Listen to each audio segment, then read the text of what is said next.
Assalamualaikum warahmatullahi wabarakatuh.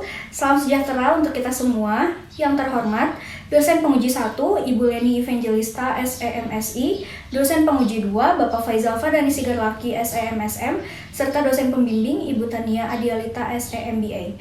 Terima kasih telah meluangkan waktu untuk hadir dalam sidang tugas akhir daring yang berjudul Analisis Faktor-Faktor yang Mempengaruhi Purchase Intention Product Slow Fashion dengan Menerapkan Perluasan Theory of Planned Behavior yang disusun oleh saya sebagai penulis, Vicky Anur Ramadanti, dengan nomor induk mahasiswa 511181095. Pada kesempatan kali ini, penulis menentukan objek penelitian dalam riset, objek apa yang akan diteliti, serta menentukan masalah penelitian yang kemudian akan diteliti. Dari instrumen penelitian yang sudah ditentukan, diuji melalui validity dan reliability test. Sebelum melakukan uji regresi sederhana maupun berganda, dilakukan uji asumsi klasik agar data dapat diasumsikan BLUE atau Best, Linear, Unbiased, dan Estimator. Kemudian uji hipotesis dengan software SPSS 24 dilanjutkan dengan analisis jalur model, Structural Equation Modeling, kemudian analisis deskriptif untuk mengetahui mean, rata-rata, standar deviasi, dan indeks rata-rata. Hasil akhir berupa hasil uji hipotesis untuk menjawab permasalahan dan implikasi baik manajerial maupun akademik dari penulis sebagai saran pengembangan. Pada penelitian ini, objek penelitian yang ditetapkan adalah produk slow fashion. Slow fashion adalah model kebalikan dari fast fashion, sebuah pakaian yang dapat digunakan dalam rentang waktu lama, kualitas pakaian lebih tinggi, dan proses produksi yang bertanggung jawab pada lingkungan serta sosial. Objek yang dinilai adalah Gen Z di Provinsi Jawa Barat yang belum pernah membeli produk slow fashion.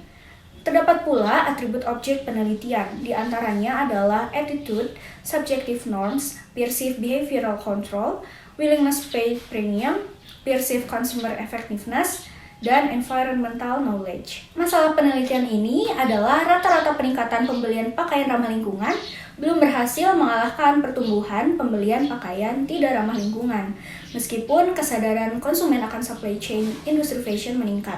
Kondisi ini mengindikasikan adanya purchase intention yang masih rendah terhadap pakaian ramah lingkungan. Penulis melihat kondisi ini sebagai peluang yang harus didasari tanggung jawab pebisnis retail fashion dengan analisis faktor yang mempengaruhi konsumen yang kini mulai sadar akan lingkungan. Dapat diidentifikasi sisi pemasaran dari bergesernya tren pangsa pasar yang sangat besar dengan mengamati intensi perilaku konsumen terhadap produk slow fashion. Uji validitas dilakukan untuk membuktikan instrumen, teknik, atau proses yang digunakan untuk mengukur konsep yang dimaksud. Dengan metode product moment dengan kriteria R hitung lebih besar sama dengan dari R table. Ditentukan degree of freedom sebesar 28, dengan demikian R table product moment adalah 0,3061. Uji reliabilitas dilakukan peneliti untuk memastikan bahwa instrumen yang digunakan untuk mengumpulkan data bersifat konsisten walaupun dilakukan dalam lintas waktu yang berbeda. Kriteria penilaian untuk mengetahui reliabilitas suatu instrumen adalah kurang dari 0,6 dinilai tidak baik, dalam kisaran 0,7 dapat diterima, dan lebih dari 0,8 dinilai baik.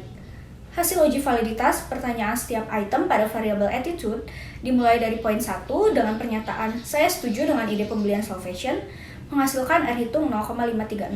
Dilanjut dengan poin 3 yaitu R hitung 0,654 dan membandingkan dengan R table, ketiga item pertanyaan tersebut dinyatakan valid. Begitu pula dengan Cronbach alpha sebesar 0,908, maka variabel attitude dinilai baik dalam hal konsisten, walaupun dilakukan dalam lintas waktu yang berbeda. Dilanjut dengan subjective norms, seluruh R hitung lebih besar dari R table 0,3061 dan dinyatakan pula seluruh item valid dengan reliabilitas kategori baik. Dilanjut dengan subjective norms, seluruh R hitung lebih besar dari R table 0,3061, maka dinyatakan pula seluruh item valid dan juga untuk reliability testnya termasuk dalam kategori baik. Selanjutnya, untuk variabel environmental knowledge dan purchase intention memiliki R hitung lebih besar dari R table sebesar 0,3061, maka seluruh item dinyatakan valid. Kedua variabel ini pun memiliki Cronbach alpha dengan kategori baik. Best, Linear, Unbiased, Estimator atau BLUE dalam penelitian ini digunakan untuk membuktikan persamaan hubungan yang valid dengan memenuhi asumsi-asumsi dasar klasik atau disebut dengan ordinary least square. Pada regresi berganda yang digunakan, Maka diperlukan pengujian asumsi klasik yang terdiri dari uji normalitas, uji multikolinearitas, dan uji heteroskedastisitas. Uji normalitas dilakukan untuk mengetahui bahwa data yang akan dianalisis harus berdistribusi normal. Pengujian normalitas dalam penelitian ini dilakukan dengan menggunakan Kolmogorov Smirnov dengan memperhatikan angka signifikansinya. Diketahui signifikansi sebesar 0,200, maka data tersebut dinyatakan berdistribusi normal. Selanjutnya, uji multikolinearitas dilakukan untuk menguji apakah model regresi ditemukan adanya korelasi antar dua atau lebih variabel independen. Diidentifikasi melalui nilai tolerance dan variance inflating factor atau VIF. Apabila nilai toleransi tersebut berada lebih besar dari 0,1 dan VIF kurang dari sama dengan 10, maka dapat dikatakan model regresi terbebas dari multikolinearitas. Diketahui seluruh value dimulai dari attitude hingga environmental knowledge adalah kurang dari variance inflating factor sebesar 10, maka data dinyatakan terbebas dari multikolinearitas. Uji heteroskedastisitas bertujuan untuk menguji apakah model regresi berganda terjadi ketidaksamaan varians dari satu pengamatan ke pengamatan lainnya. Pengujian ini dilakukan dengan menggunakan uji Glatzer. Jika nilai signifikansinya berada 5%, maka kondisi tersebut tidak menunjukkan terjadinya heteroskedastisitas. Diketahui, signifikansi attitude hingga perceived behavioral control lebih dari 0,05, maka dinyatakan terbebas dari heteroskedastisitas. Dilanjutkan dengan heteroskedastisitas willingness to pay premium hingga environmental knowledge. Value lebih dari 0,05 maka dinyatakan terbebas dari heteroskedastisitas. Selanjutnya, penulis menggunakan teknik analisis deskriptif untuk mengetahui indeks masing-masing variabel, untuk mendeskripsikan karakteristik sampel dan penilaian variabel secara individual. Sebelumnya ditentukan 5 kelas interval dan skor paling tinggi dari masing-masing skor adalah 5 dan 1 untuk skor paling rendah. Sehingga dikategorikan skor interval 1-1,8 kategori sangat rendah, 4,21 hingga 5 kategori sangat tinggi. Saat melakukan olah data, penulis mengumpulkan skor indeks rata-rata dengan membandingkan skor aktual dengan skor ideal. Keseluruhan item pertanyaan dengan skala Likert dijumlahkan masing-masing, sehingga menghasilkan skor aktual. Dari masing-masing item per variabel diperoleh rata-rata indeks. Dihasilkan 4,119 untuk variabel attitude, kemudian subjective norms 3,72, perceived behavioral control, willingness to pay premium, kemudian perceived consumer effectiveness 3,85 dan environmental knowledge 3,85, dan indeks rata-rata yang terakhir sekaligus indeks rata-rata paling rendah adalah purchase intention sebesar 3,51. Untuk keseluruhan indeks termasuk ke dalam kategori tinggi, namun belum ada salah satu indeks yang termasuk ke dalam kategori yang sangat tinggi. Penulis menemukan temuan baru yang disajikan melalui hipotesis test result. Untuk hipotesis pertama, hubungan antara attitude dengan purchase intention memiliki value 2,636, lebih besar dari t-table 1,656 dan p-value 0,004. Maka H0 ditolak, yang artinya variable attitude berpengaruh positif dan signifikan terhadap purchase intention. Dilanjut dengan hubungan masing-masing variabel lainnya, dimulai dari subjective norms, perceived behavioral control, kemudian willingness to pay premium, environmental knowledge, dan purchase intention.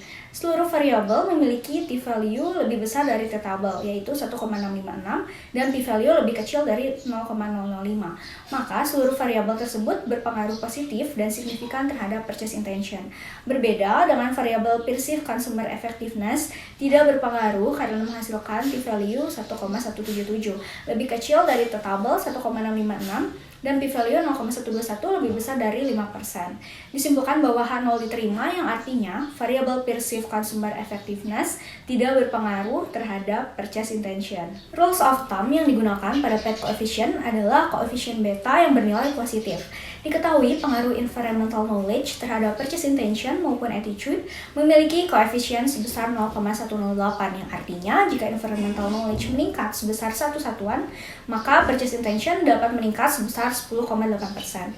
Pengaruh hubungan ini bersifat positif, begitu pula environmental knowledge terhadap attitude sebesar 0,434, yang artinya jika environmental knowledge meningkat sebesar 1 satuan unit, maka attitude dapat meningkat sebesar 43,4%. Kedua pengaruh hubungan tersebut bersifat positif. Atas dasar hasil penelitian, penulis memberikan saran-saran yang dapat memberikan manfaat ke depannya bagi pembaca, baik manfaat secara akademis maupun praktis. Secara akademis, telah dilakukan penelitian di setting negara yang berbeda, yaitu negara berkembang khususnya di Provinsi Jawa Barat, menunjukkan hasil penelitian yang berbeda pula. Pada penelitian tersebut, masih kurangnya referensi terkait pengaruh environmental knowledge terhadap purchase intention. Masih sedikit pula literatur yang membahas hubungan keduanya, sehingga perlunya studi selanjutnya, terutama di negara berkembang, mengenai pengaruh keduanya. Terdapat pula perbedaan pada indikator penelitian serta lokus penelitian yang berbeda, yaitu Gen Z di Provinsi Jawa Barat. Dengan perbedaan profil dan latar belakang responden menghasilkan pula hasil penelitian yang berbeda. Alangkah baiknya kepada peneliti selanjutnya untuk menganalisis faktor-faktor perilaku pembelian produk hijau, terutama slow fashion dengan faktor lainnya. Mengingat jumlah industri tekstil di Indonesia kian meningkat. Namun, sampah tekstil masih menyumbang limbah dan dampak buruk pada lingkungan yang masih tinggi. Agar lebih banyak lagi produsen slow fashion yang dapat membaca literatur ilmiah terkait faktor-faktor yang mempengaruhi intensi pembelian produk slow fashion. Secara praktis, Gen Z di Jawa Barat berpikir bahwa efektivitas pembelian produk slow fashion dalam menjaga lingkungan tidak mempengaruhi mereka dalam menentukan perilaku intensi pembelian produk slow fashion. Hasil perhitungan indeks rata-rata skor variabel Perceived Consumer Effectiveness tidak merepresentasikan skor ke dalam kategori yang sangat tinggi. Indeks rata-rata skor hanya 3,85. Maka dari itu, produsen produk slow fashion perlu lebih giat lagi memperkenalkan keunikan produk slow fashion yang dibuat secara etis dan menjaga kelestarian lingkungan, agar responden memahami bahwa tindakan pembelian slow fashion brand di masa mendatang adalah sebuah pilihan yang efektif dalam menjaga kelestarian lingkungan. Sebagai produsen produk slow fashion, alangkah baiknya memperhatikan niat perilaku pembelian yang didasari oleh keinginan pribadi konsumen. Hasil indeks skor rata-rata variabel attitude menunjukkan skor paling tinggi dan dapat dijadikan pertimbangan utama ketika menyasar target pasar Gen Z. Gen Z di Jawa Barat memiliki niat yang spesifik dan sikap yang positif terhadap produk pakaian slow fashion. Gen Z di Jawa Barat memiliki kemampuan akan pemilihan produk pakaian, terutama pakaian slow fashion. Mereka menjawab bahwa pemilihan pakaian slow fashion sepenuhnya adalah pilihannya sendiri. Namun, untuk variabel lainnya dengan skor terendah yaitu willingness to pay premium dan purchase intention dengan skor masing-masing 3,51 dan 3,64 perlu menjadi perhatian utama ketika menentukan harga produk.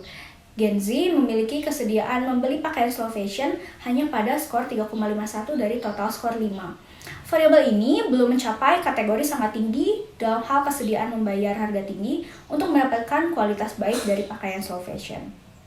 Pengetahuan terkait cara memilih pakaian yang meminimalkan jumlah limbah memiliki skor paling rendah pada variabel environmental knowledge. Selebihnya, Gen Z di Jawa Barat sudah mempersepsikan dirinya sebagai seseorang yang memiliki pengetahuan lingkungan, namun kurang spesifik pada produk hijau jenis pakaian, yaitu pakaian slow fashion. Kedepannya, para produsen mode slow fashion dapat memperhatikan perceived consumer effectiveness agar konsumen merasa tindakan pembelian pakaian mode lambat dinilai efektif dalam keterlibatan menjaga kelestarian lingkungan, serta memberikan juga informasi lebih luas terkait pengetahuan yang erat kaitannya dengan environmental knowledge, karena Gen Z sudah memiliki sikap positif terhadap produk slow fashion, namun belum diimbangi dengan pengetahuan yang mendalam akan keberadaan produk slow fashion. Sekian yang dapat penulis sampaikan. Mohon maaf atas kesalahan pengucapan, penulisan, maupun konten tugas akhir. Diharapkan tugas akhir ini menjadi saran membangun bagi para produsen, wawasan baru bagi pembaca, dan menyumbang ilmu mengenai intensi perilaku pembelian slow fashion secara akademis, agar dapat berguna ke depannya bagi pengusaha retail lokal maupun UMKM pada bidang fashion dalam menganalisis intensi pembelian produk slow fashion. Karena betapa pentingnya kesadaran lingkungan bagi produsen maupun konsumen agar tercipta lingkungan yang berkelanjutan.